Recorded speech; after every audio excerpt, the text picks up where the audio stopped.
La súplica del último mensajero.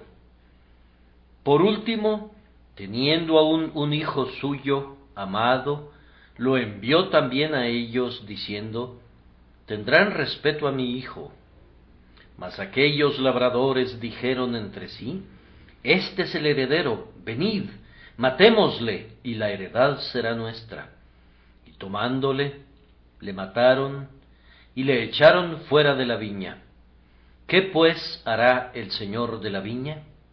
Vendrá y destruirá a los labradores y dará su viña a otros.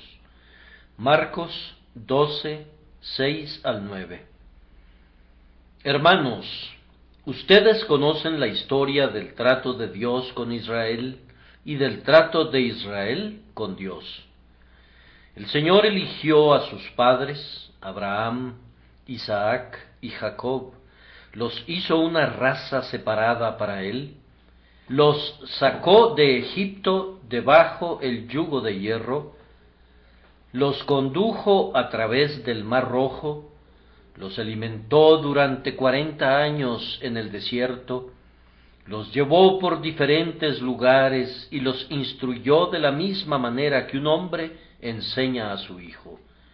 Cuando se cumplió el tiempo, los introdujo en la tierra que fluye leche y miel, y los puso bajo una dispensación eminentemente benévola y llena de ternura, en la que, como nación, pudiesen gozar de prosperidad ininterrumpida, y se sentará cada uno debajo de su vid y debajo de su higuera, y no habrá quien los amedrente.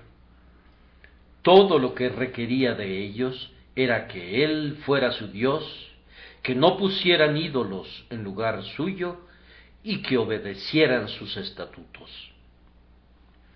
Ay, desde el principio imitaron a las naciones entre las que vivieron, adoraron a los dioses de Egipto cuando estaban en el desierto, y en Canaán fueron tras las deidades corruptas de las naciones.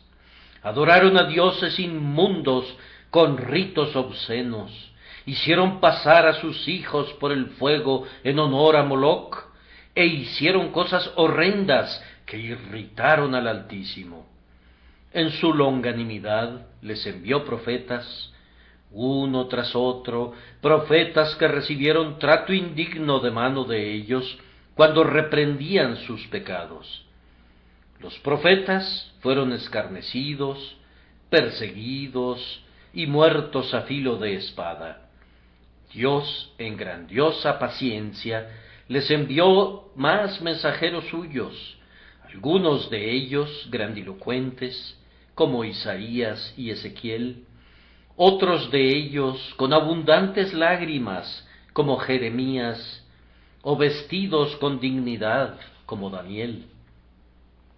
Ellos advirtieron al pueblo y no cesaron de suplicarle por si tal vez ellos escucharen o se contuviesen. Un cruel tratamiento aguardaba a muchos de los siervos del Señor. Fueron apedreados y fueron aserrados. Israel rechazó a los siervos que vinieron de parte del grandioso padre de familia, pidiendo el fruto de la viña. Ellos repudiaron las peticiones de Dios y con desprecio y desdén desecharon la lealtad a Él, hasta que al fin la nación fue llevada a la cautividad y finalmente sólo se quedó en la tierra elegida un mero remanente. Judá lloró sobre el muladar, después que en otro tiempo estuvo adornada con ornamentos nupciales y se sentaba en el trono. El adversario gobernó en los salones de David, pues los días de Herodes, el tirano idumeo, habían llegado. Era pesado el yugo romano sobre el pueblo, sus pecados los habían abatido. Dios, en su infinita compasión, les dio una nueva oportunidad. Él tenía un hijo, su bien amado hijo, que envió a Israel. Con labios que derramaban misericordia, y con ojos desbordantes de ternura vino. Oh, si también tú conocieses, a lo menos en este tu día. Él lloró sobre la ciudad que no quería ser salvada, pero su advertencia y su llanto se perdieron en un pueblo ciego. Aquellos que habían rechazado a los profetas, también rechazaron al Señor. La suerte de los profetas se repitió en el heredero. Matémosle, se dijeron, y le dieron muerte de cruz. Ustedes conocen la historia. Está llena de infinita misericordia de parte de Dios y de culpa sin medida de parte del hombre. Dios pareció excederse en su longanimidad, y el hombre se sobrepasó en su desvergonzado desafío al Altísimo. El pecado culminó en el asesinato del Hijo de Dios. Alcanzó su cima suprema de horror cuando se escuchó el grito: ¡Crucifícale! ¡Crucifícale! Sí, ellos crucificaron al Señor de gloria. ¿Qué tiene que ver esto con nosotros? No voy a predicar esta mañana simplemente para repasar un tramo de la historia antigua que no tiene ninguna relación con nuestro tiempo. No considero así la muerte de nuestro Señor. Tengo ansiedad por alcanzar las conciencias de los hombres de ahora, y si fuera posible, ganar para el bendito heredero de todas las cosas que se ha levantado de los muertos a algunas personas que tienen una parte en su muerte. Quisiera llevar al grandioso Señor de la viña los frutos de la viña que Él mismo ha plantado, y quisiera incitar a muchos corazones a que se sometan a Él, al recordar las lesiones impías que fueron infringidas a sus siervos y a su Hijo. Anhelo que el Espíritu de Dios se mueva silenciosamente sobre esta audiencia el día de hoy, conforme intente usar este pasaje, no en su aplicación más estricta, sino más bien en una aplicación tal que el Espíritu de Dios apruebe con seguridad. Que Él bendiga la palabra del Salvador para usos presentes, que podamos arrepentirnos en este día.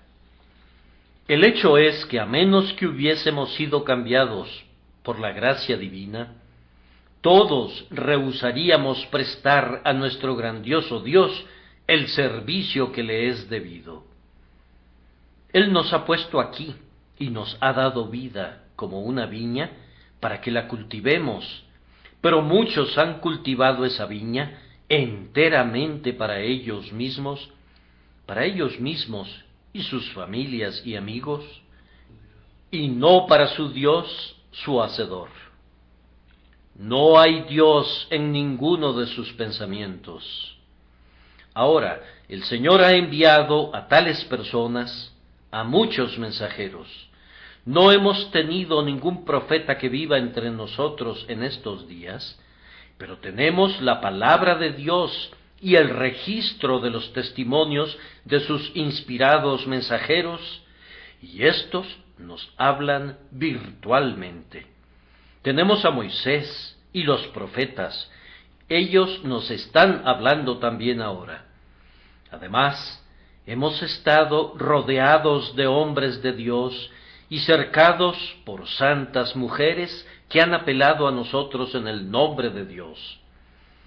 Han sido urgidos por el amor de su corazón a hablar y han tratado de conducirnos al arrepentimiento de nuestra rebelión pasada y a entregarnos de inmediato a Dios. Muchas son las voces a nuestro alrededor que nos persuaden a entregar al grandioso Señor de la viña lo que le es debido, pero en muchos casos ninguna de esas voces ha tenido éxito. Por último, Dios nos ha enviado a su Hijo para que Él en persona nos repitiera amorosamente y con mayor énfasis los requerimientos del Señor de amor. La sabiduría encarnada clama a nosotros hoy: dame, hijo mío, tu corazón. Jesús nos advierte: antes, si no os arrepentís, todos pereceréis igualmente. Él pone ante nosotros el camino de la reconciliación y nos ordena que creamos en Él y vivamos. Con muchas parábolas encantadoras, quiere invitar al hogar al hijo pródigo que está lejos y atraerlo al pecho del amor perdonador. La propia venida del Hijo de Dios en forma humana, como Emmanuel, Dios con nosotros, es la gran súplica del amor para la reconciliación. ¿Quién puede resistir un argumento tan poderoso? Es en la persona de Jesucristo que Dios hace su última y más poderosa apelación a la conciencia humana. Por el Cristo de Dios, Él dice virtualmente esta mañana: convertíos, convertíos, ¿por qué moriréis, casa de Israel? Y le pido a Dios que la respuesta de muchos corazones sea: venid y volvamos a Jehová, porque Él arrebató y nos curará.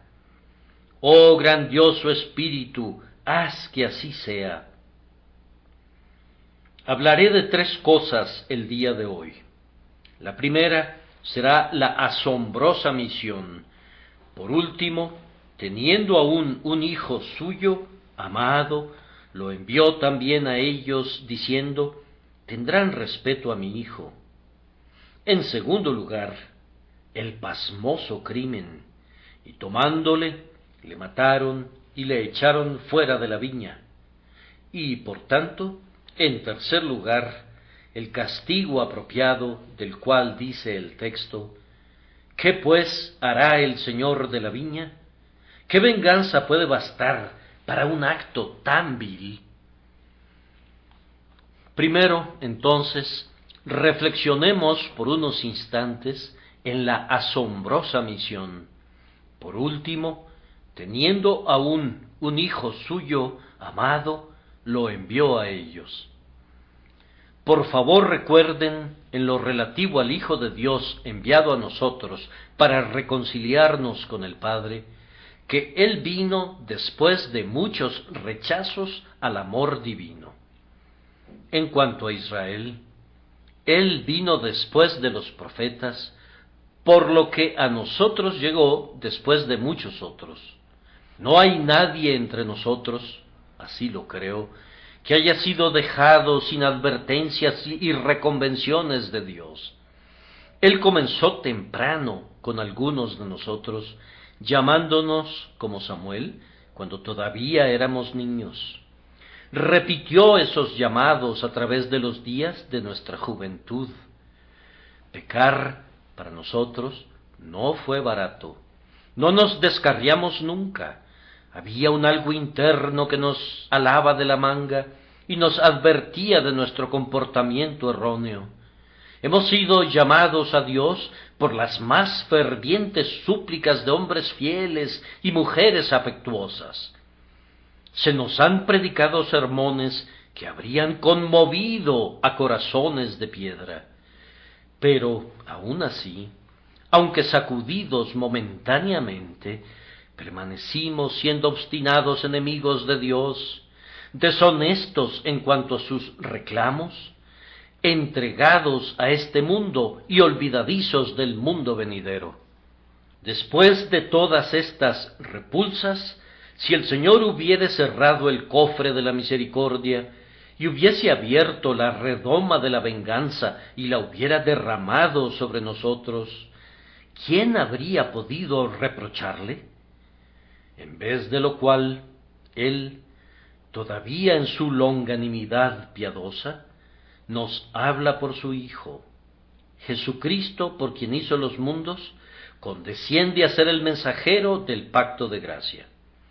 Él mansamente nos recuerda nuestras ofensas contra el grandioso Padre, nuestra terquedad en no regresar a Él, y el tremendo peligro al que nos exponemos al permanecer en oposición al grandioso Dios. La propia existencia de nuestro Salvador nos sirve de advertencia de nuestro pecado, de nuestra ruina y de la única vía de escape. Si es cierto que hemos rechazado los reclamos de Dios tan a menudo, ¿acaso no será suficiente el tiempo pasado para haber jugado este terrible juego? ¿No ha sido suficiente tiempo para que juguemos con nuestras almas? Oh Señor, ¿durante cuánto tiempo los hombres harán el papel de insensatos y pondrán en riesgo sus almas inmortales? ¿O acaso no cederán al fin ante la sabiduría? Jesucristo mismo, mediante la predicación del Evangelio, nos suplica: ¿tenemos la determinación de perseverar en nuestros perversos caminos? ¿Acaso no sentimos algún tierno ablandamiento? ¿Acaso un silbo apacible no nos urge a levantarnos e ir a nuestro Padre? Después de muchas provocaciones, ¿no nos entregaremos al fin a la gracia de Dios? Recuerden que cuando Jesucristo viene a nosotros hoy, como el mensajero del Padre, no viene con fines personales. Cuando los mensajeros fueron enviados por el Señor de la viña, fue para reclamar la renta debida. Cuando vino el heredero, fue con el mismo propósito. Así sucede en el símil humano, pero en el divino esto se vuelve menos conspicuo. Cuando Jesús nos exhorta, aunque nos urge a que entreguemos nuestro amor y nuestra obediencia a Dios, no quiere decir que Dios necesite eso, como el Señor de la viña necesitaba de sus rentas. ¿Qué le importa al infinito Jehová que le sirvas o no? Si tú te rebelas contra Dios, ¿acaso Él será menos glorioso? Si tú no obedeces al Señor, ¿qué puede significar eso para su ilimitada felicidad? ¿Acaso su corona tendrá menos brillo o su cielo será menos resplandeciente porque tú eliges rebelarte contra Él? ¿Acaso porque la estopa combate con el fuego será apagado? Si un mosquito contendiera con un horno de fundición, ustedes saben cuál sería el resultado. Es por tu propio bien que Dios quiere que te rindas a Él. ¿Cómo podría ser por su propio bien? Si tuviera hambre, no te lo diría a ti, pues los millares de animales en los collados son suyos. Él puede aplastar mundos hasta convertirlos en polvo, o con su palabra, o con un simple gesto. ¿Acaso piensas que Él puede recibir algún beneficio de ti? Únicamente tú serás el ganador o el perdedor. Por tanto, cuando Jesús te ruega que te arrepientas, cree en el desinterés de su corazón, cree que no es otra cosa sino la más tierna consideración por tu bienestar lo que lo lleva a advertirte. Oye cómo lo expresa Jehová. Vivo yo, dice Jehová el Señor, que no quiero la muerte del impío, sino que se vuelva el impío de su camino y que viva. Un mensajero después de muchos rechazos, un mensajero que viene únicamente por amor a nosotros, debería tener nuestra respetuosa atención. Veamos por un minuto quién es este mensajero. Él es alguien muy amado por su Padre y en sí mismo Él es de excelencia superlativa. El Señor Jesucristo es tan inconcebiblemente glorioso que tiemblo ante cualquier intento de describir su gloria. Ciertamente, Él es Dios verdadero de Dios verdadero, coigual y coeterno con el Padre, y sin embargo se dignó tomar una forma humana. Nació a nuestra debilidad como un bebé, y vivió como carpintero para compartir nuestros trabajos.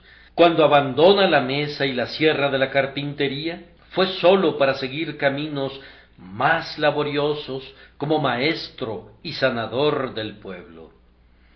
Él fue el humilde y sufriente maestro de la bendita voluntad del Padre.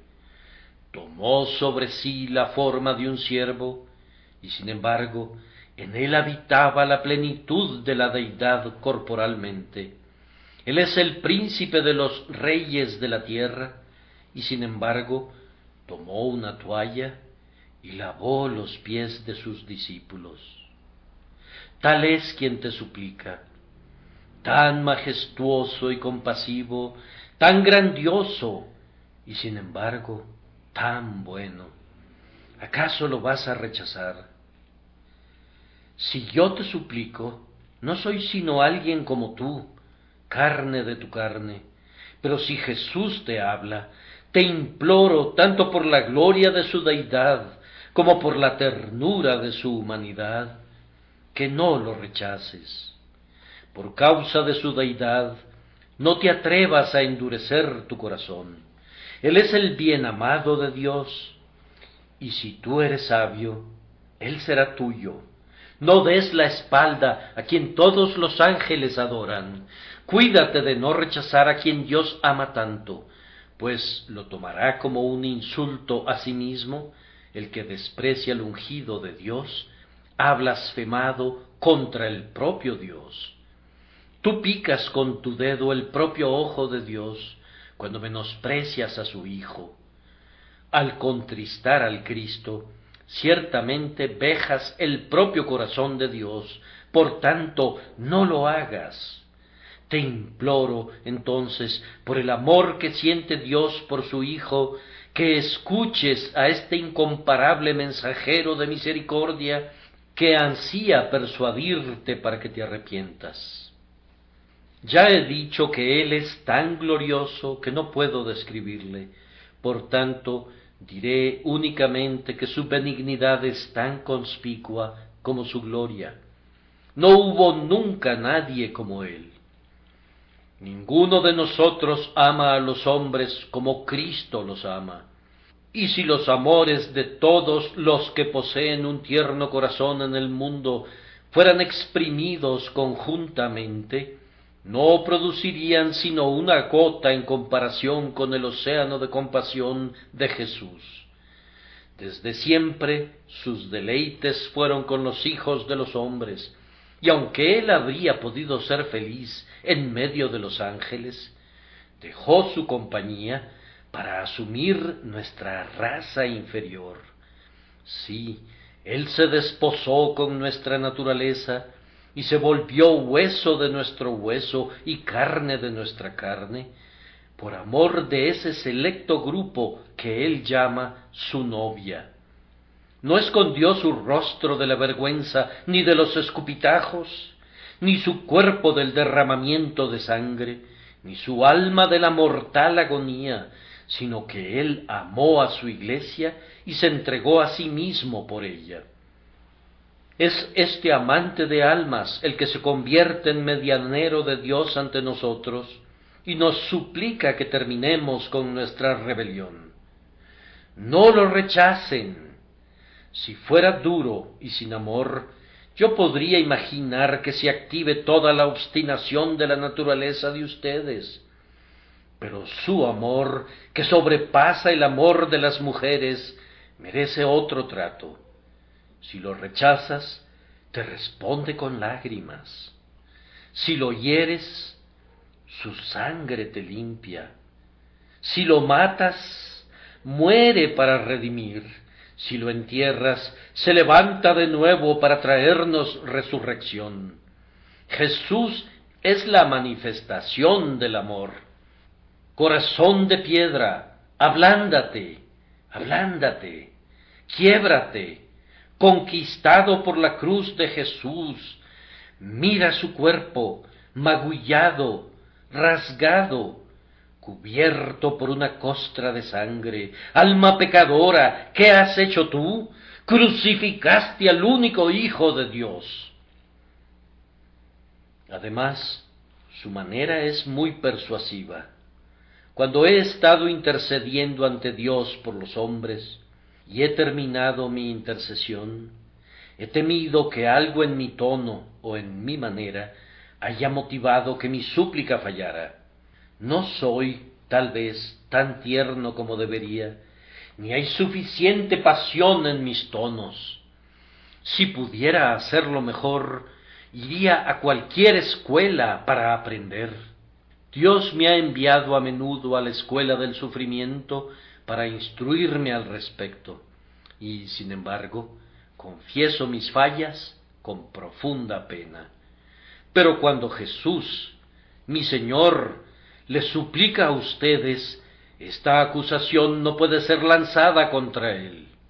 Su súplica es perfecta. Cuando Jonás predica, sus tonos son ásperos y su espíritu es prohibitivo. Pero eso no puede decirse nunca de Jesús. Cuando Jeremías llora, hay un acompañamiento de amarga queja dentro de la dulce aflicción de su amor. Pero no sucede nunca así con Jesús.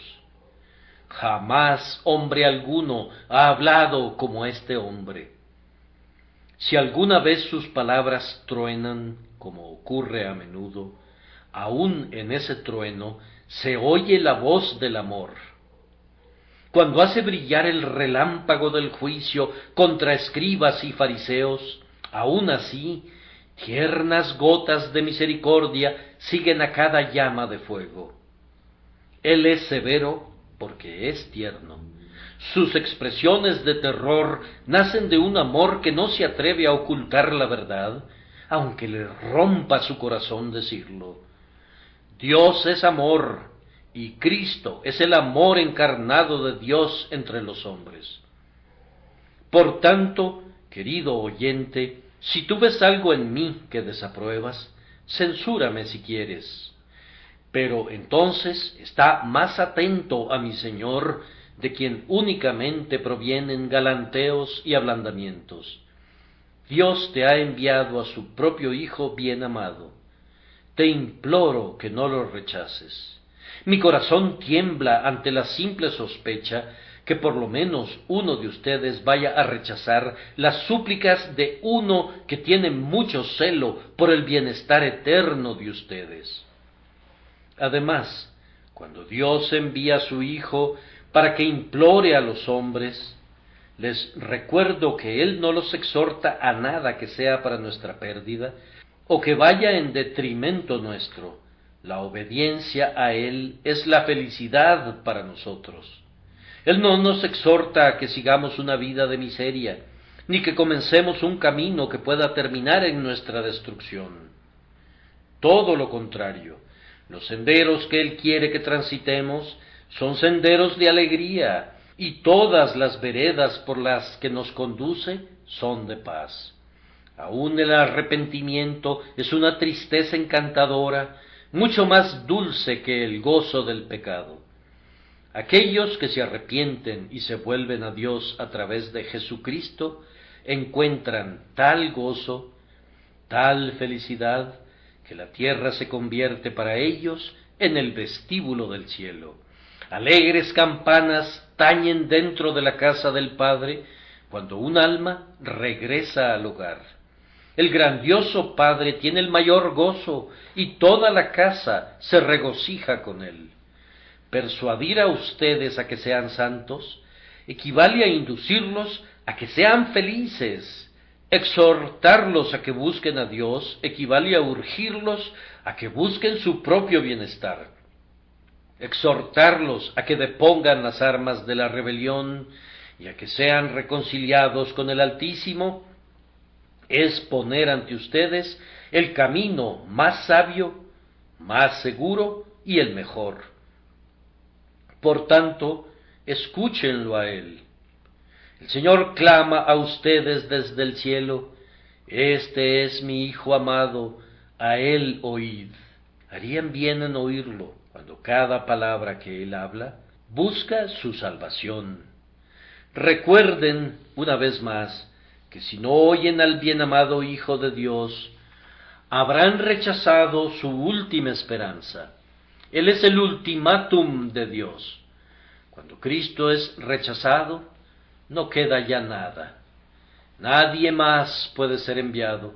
El propio cielo ya no contiene a ningún otro mensajero.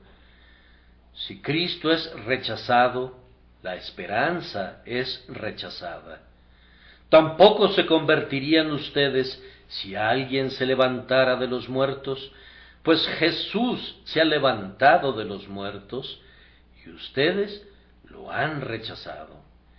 Yo quisiera que cada uno de mis oyentes inconversos recordara que no hay otro evangelio y no hay más sacrificio por el pecado. He oído hablar de una mayor esperanza que la esperanza que el evangelio pone ante nosotros. Es una fábula y no hay nada en la Escritura que garantice eso. Al rechazar a Cristo, habrán rechazado todo. Ustedes mismos se habrían cerrado la única puerta a la esperanza. Cristo, que sabe más que todos aquellos que tienen pretensiones de saber, declara que el que no creyere será condenado. Solo queda condenación para quienes no creen en Jesús. No hay otro nombre bajo el cielo dado a los hombres en que podamos ser salvos. Esto es muy claro, pues el mayor esfuerzo del cielo ya se ha hecho. ¿Qué más puede hacer Dios? Oh cielos y tierra, yo apelo a ustedes, ¿qué más puede hacer Jehová?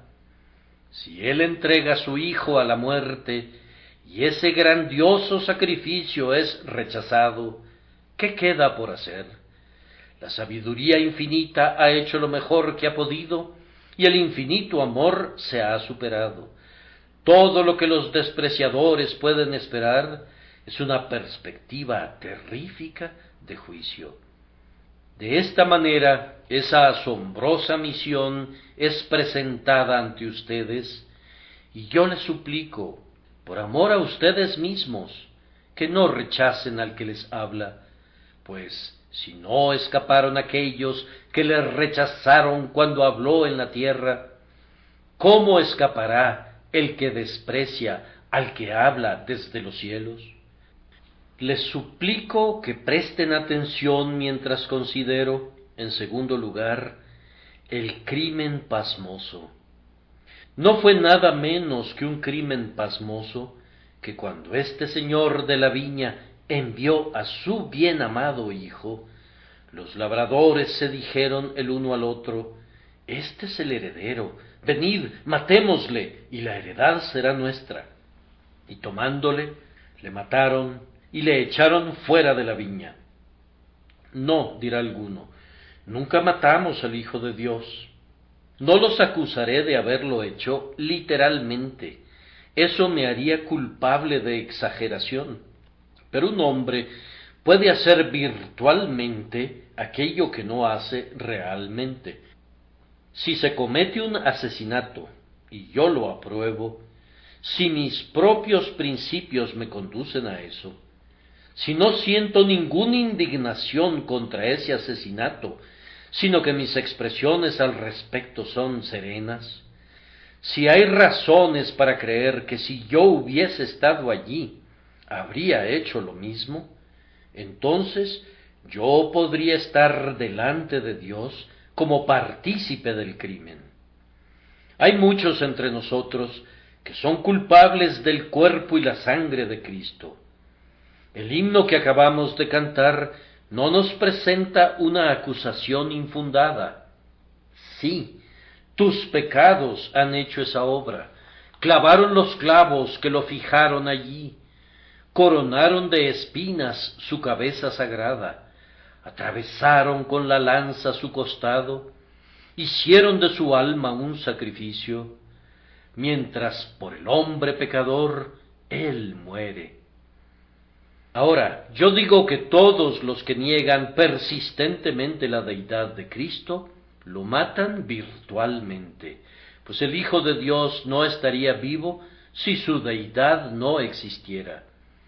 Es esencial a la idea de Cristo, el heredero de todas las cosas, que Él es Dios, y negar su deidad es dar cuchilladas a su corazón.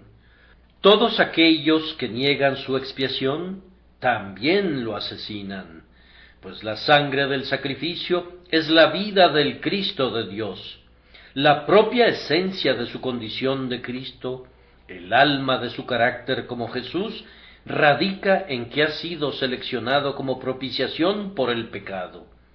Sin cruz no hay Cristo, sin expiación no hay cruz. Si niegan la grandiosa expiación por el pecado, con todo el alcance de su poder, habrían aniquilado al Cristo. Hasta donde pueden hacerlo, han destruido al Salvador. Bien, no hemos hecho eso, clamarán algunos. No nos hemos opuesto a la deidad o al sacrificio de Jesús.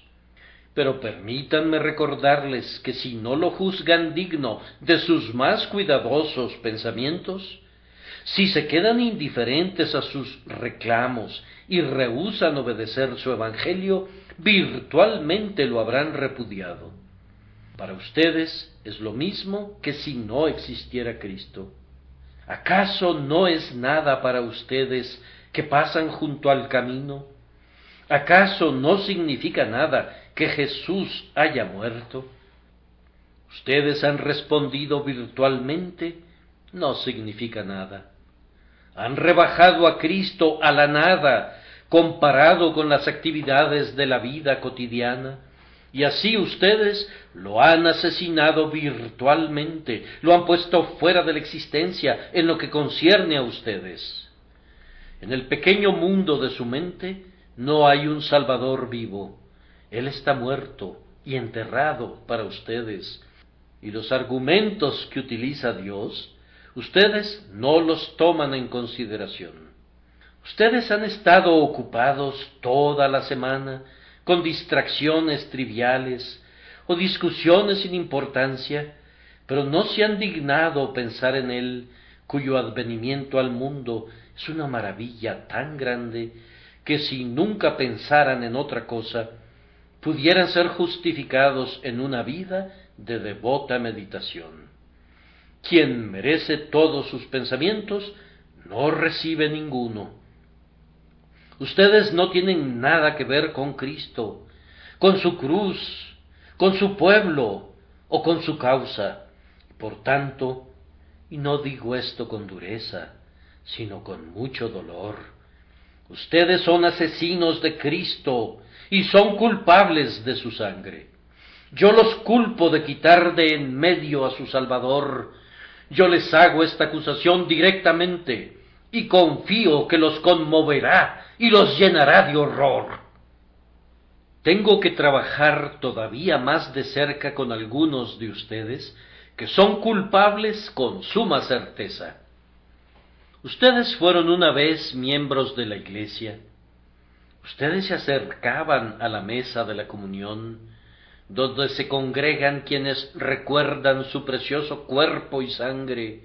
Ustedes solían gloriarse en su nombre, pero han vuelto atrás, han negado la fe, han dejado de ser seguidores del Cordero.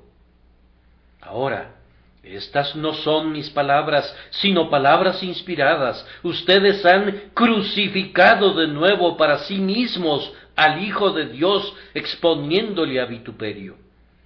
Más allá de toda duda, ustedes están entre quienes han echado fuera de la viña al heredero, matándolo, dando deliberadamente la espalda a su causa sagrada. Que el Señor tenga misericordia de ustedes. No han tenido misericordia de Cristo ni de ustedes mismos. Debo enfatizar mucho esto ante muchas personas más que han oído de Cristo y creen que Él es Dios y asienten a toda la verdad acerca de Él, pero que todavía no se han sometido nunca a su autoridad. Oh señores, ¿qué han hecho?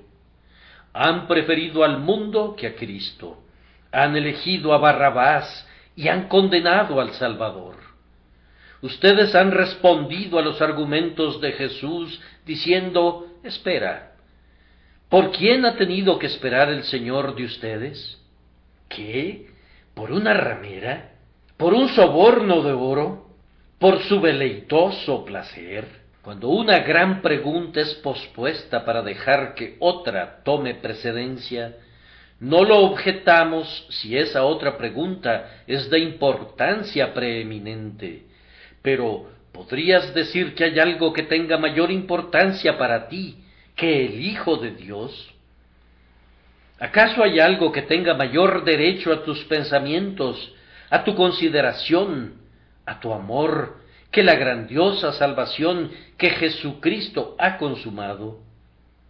Si has desbancado al Señor Jesucristo fuera del primer lugar, no ocupará ningún otro lugar, y por tanto le has quitado virtualmente su condición de Cristo, y tú eres culpable de su sangre. Tú tienes que ser justificado por Él, o serás condenado por Él. No hay una tercera opción. Debes creer en Él o no. Ahora, rehusar creer en Él es hacerlo mentiroso, y hacerlo mentiroso es asesinar al Señor de la verdad. ¿Su sangre te cubrirá por fe para limpiarte? ¿O de lo contrario, caerá sobre ti para condenarte, como lo hizo con los judíos en el pasado? ¿Cuál fue la razón por la que esos labradores, esos trabajadores de la viña, se atrevieron a tratar así al heredero? La razón es una que debe sacudir a algunas personas aquí presentes que han rechazado a Cristo. Lo hicieron, primero, porque habían gozado de una prolongada inmunidad al castigo. No habían sido castigados de inmediato por su desafío a su Señor. Ellos habían rechazado a sus mensajeros sin provocarlo a la guerra. Habían procedido a apedrear a algunos y a matar a otros siervos, y el padre de familia no había venido sobre ellos para sacarlos de allí.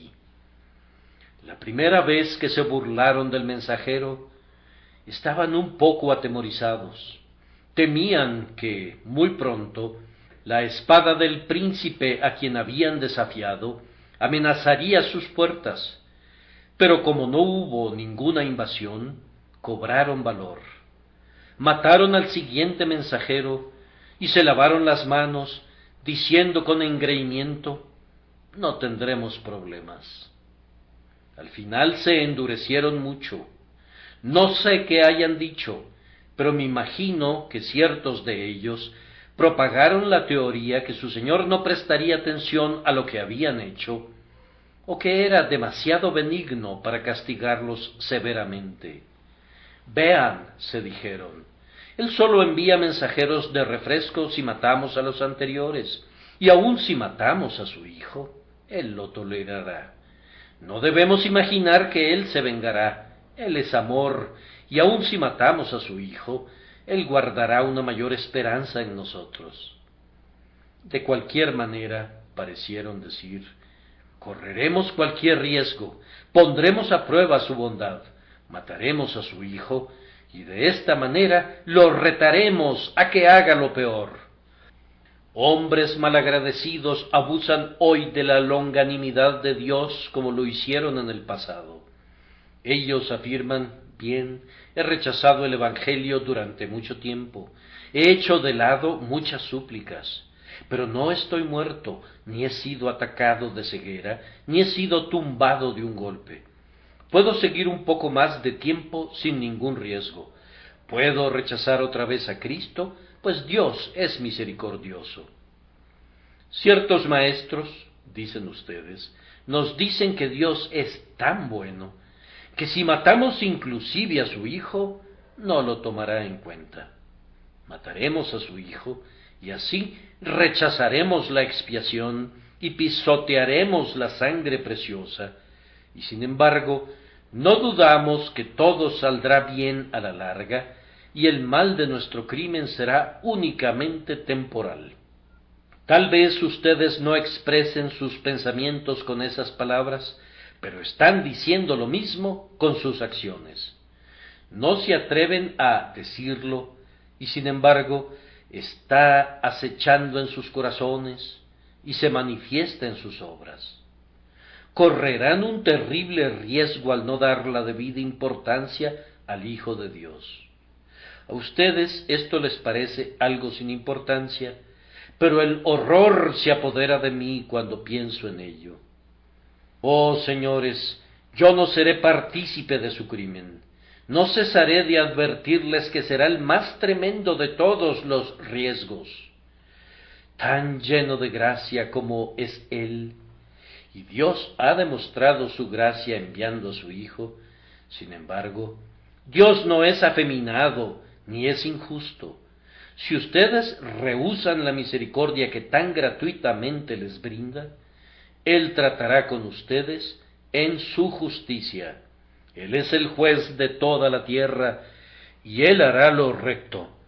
Recuerden cómo lo expresa, porque en los cielos se embriagará mi espada. Si afilare mi reluciente espada y echare mano del juicio, yo tomaré venganza de mis enemigos y daré la retribución a los que me aborrecen. Pues tan cierto como Él es amor, también es cierto que Él es santidad. Él es maravilloso en su poder de perdonar, pero Él es también temible desde sus santuarios. Si no se arrepiente, Él afilará su espada, armado tiene ya su arco y lo ha preparado. Entended ahora esto, los que os olvidáis de Dios, no sea que os despedace y no haya quien os libre. La razón más importante, sin embargo, por la que estos labradores determinaron matar al heredero fue esta. Ellos dijeron: la heredad será nuestra. Esto es lo que el corazón del hombre vanamente desea.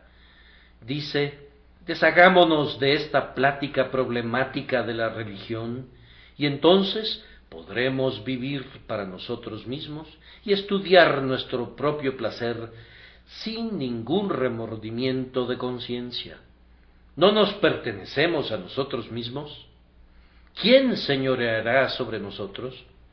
Si nos deshacemos de este Jesús, ¿no tendremos esta argumentación pendiendo siempre sobre nosotros, que somos criaturas de Dios y que debemos vivir para Él? No tenemos la intención de servir a Dios. No daremos del fruto de la viña a este padre de familia. Seremos nosotros propietarios. Dios no recibirá nada de nosotros. ¿Quién es Jehová para que nosotros oigamos su voz? Si nos pudiéramos liberar de este asunto de Cristo, podremos vivir como queramos y hacer lo que nos plazca, y nadie nos pedirá cuentas. Si podemos persuadirnos de que la religión no es verdadera, entonces no nos importarán las advertencias y las admoniciones, sino que seguiremos nuestro propio ritmo y disfrutaremos sin restricciones. Una vida corta y feliz nos convendrá.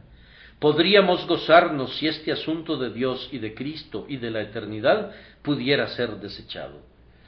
Sí, joven amigo, esto es lo que tu prototipo pensó cuando le dijo a su padre: dame la parte de los bienes que me corresponde. Después lo juntó todo y se fue lejos a una provincia apartada, y allí desperdició todos sus bienes viviendo perdidamente. Esto es lo que tú ansías, pero tu insensatez es sumamente grande. Me duelo cuando miro tu joven rostro y leo el sueño inútil de tu corazón. Poco sabes acerca del cruel tirano a quien sirve el que vive como quiere. Que Dios me conceda que nunca viva como mis concupiscencias pecaminosas quieren que viva. Preferiría ser una máquina y ser compelido a hacer siempre lo que es recto, que tener libre albedrío y con ese libre albedrío entregarme a hacer lo que es malo. Pero no se necesita convertirse en una máquina. La gracia de Dios puede hacerte más libre en la santidad que en el pecado. La gracia puede hacerte más libre en el servicio de Dios que en el servicio de ti mismo. El yo subyace en el fondo de todo rechazo de Cristo. Matémosle y la heredad será nuestra. Ah, mi oyente, no será tuya, y si fuese tuya por poco tiempo, y pudieras hacer lo que quisieses con ella, recuerda que la heredad que es ganada de esa manera pasará rápido, y tú mismo pronto estarás ante el trono del juicio de Cristo para dar cuentas de las obras hechas en el cuerpo, ya sean buenas o ya sean malas. ¿Y qué harás tú, que has asesinado a tu Salvador? ¿Qué harás en aquel día, tú que has vivido y has muerto sin salvación? Debo concluir con este tercer encabezamiento, que es tan terrible para mí, el castigo apropiado. No supongo que el pensamiento de este tema sea ni la mitad de terrible para cualquiera aquí presente que sea inconverso, como lo es para mí. Tiemblo cuando medito en la ira venidera. Qué contento estaría si no tuviese que predicar sobre un tema así. Pero debo predicarlo, o sería un traidor a Dios y un enemigo de ustedes. Si ustedes perecen, su sangre será requerida de mis manos, si yo no les hubiera advertido acerca del castigo del pecado. El Salvador lo expresa de esta manera. ¿Qué pues hará el Señor de la viña con estos labradores? Él deja que nuestra conciencia decrete el castigo. Él deja que nuestra imaginación prescriba la suficiente condenación para un crimen tan horrendo, tan atrevido, tan cruel. Ellos han matado al hijo único de su Señor. ¿Qué hará Él con estos labradores? Aquí debo insertar un pasaje terrible que me produce una carga comentar. En este momento presente, me temo que esta parábola está siendo escrita nuevamente en la historia de la Iglesia de Dios. Dios ha puesto en su viña, o ha permitido que venga a su viña, un número de maestros religiosos que no le están dando el honor que le es debido. Esos maestros religiosos a los que aludo no están enseñando el Evangelio como es presentado en la Santa Escritura, sino que lo están adaptando a la época y al conocimiento científico del período. Ellos son descritos en el libro del profeta Jeremías. Así ha dicho Jehová de los ejércitos: no escuchéis las palabras de los profetas que os profetizan. Os alimentan con vanas esperanzas, hablan visión de su propio corazón, no de la boca de Jehová. Dicen atrevidamente a los que me irritan: Jehová dijo, paz tendréis. Y a cualquiera que anda tras la obstinación de su corazón, dicen, no vendrá mal sobre vosotros. Dan los pensamientos de su propio corazón en vez de la revelación de Dios. Así establecen otro evangelio que no es otro, pero hay algunos que los perturban. Mi temor es que el Señor no soporte por más tiempo a estos labradores. No soportará por más tiempo a estos profetas que profetizan el engaño de su corazón. Él traerá reproche eterno sobre ellos y los eliminará en su ira. Él destruirá a esos hombres malvados y dará su viña a otros labradores que traten más fielmente con las almas de los hombres. Yo siento en mi propia alma que debe ser así. Yo no me atrevo a vivir predicando mis propias invenciones, no me atrevo a morir predicando mis propios pensamientos o los pensamientos de otros. Debo publicar el mensaje de mi Señor o debo ser maldito. El espíritu de la época es el espíritu de la arrogante autosuficiencia. A nosotros nos corresponde sentarnos a los pies de Jesús. Mi Señor me dirá un día: yo te di un mensaje, ¿lo entregaste? Te ordené que hablaras en mi nombre.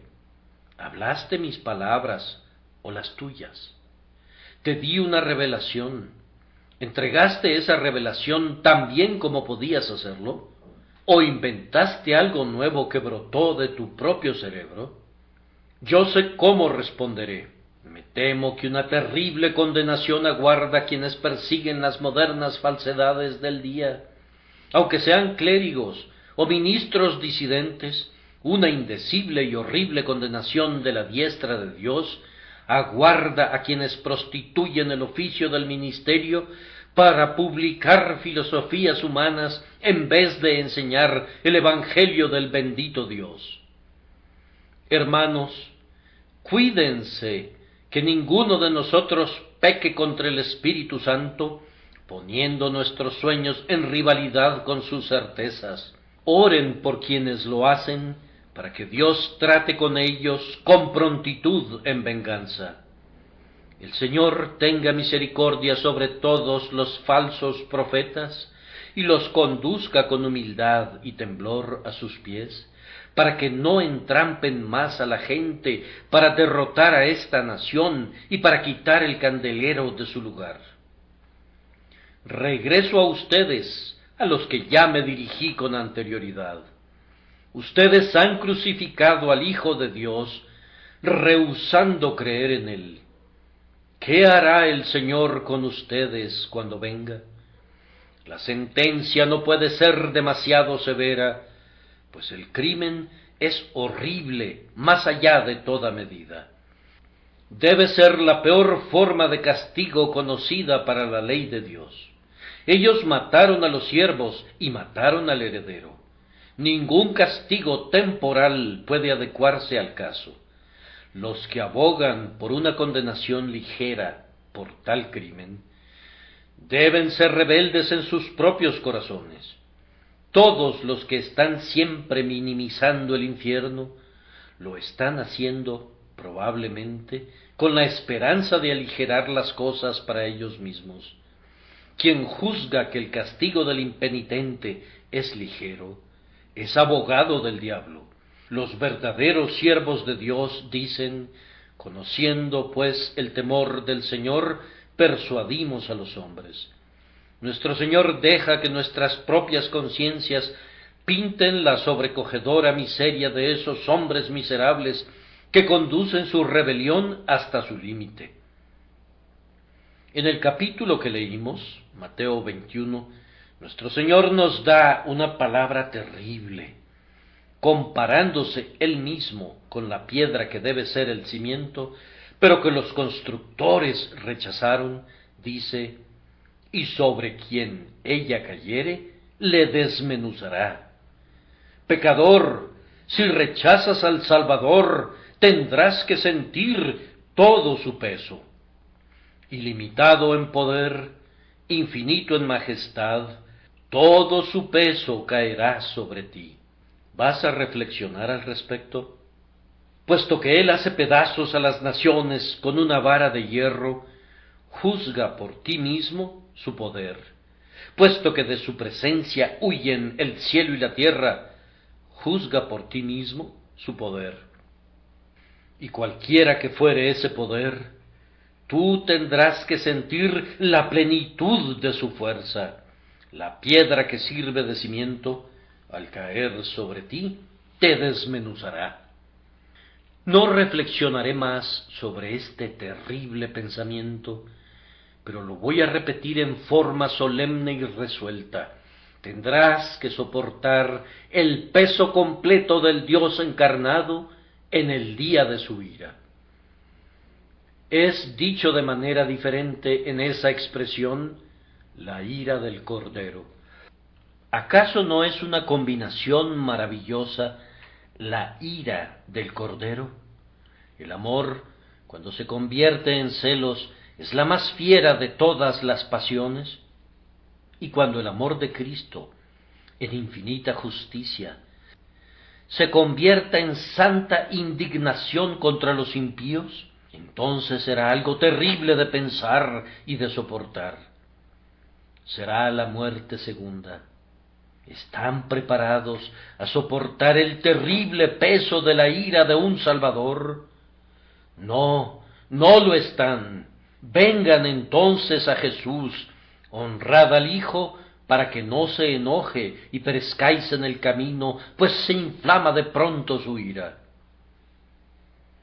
Oh, mis oyentes, mis queridos oyentes, no rechacen al Señor Jesús, que ahora les suplica. Yo no soy digno de ser su embajador. No soy el hombre adecuado para el oficio, pero, sin embargo, les suplico como un hermano amoroso. ¿Acaso perderán sus almas? ¿Acaso rechazarán a Cristo? Oh, señores, ¿rechazarán al Hijo de Dios? Hombres y mujeres pueden estar tan locos como para vivir y morir sin el Salvador. Están tan perdidos para hacer eso. Arrepiéntanse, se lo suplico, arrepiéntanse en este día. Señor, vuélvelos por tu amado Hijo. Amén.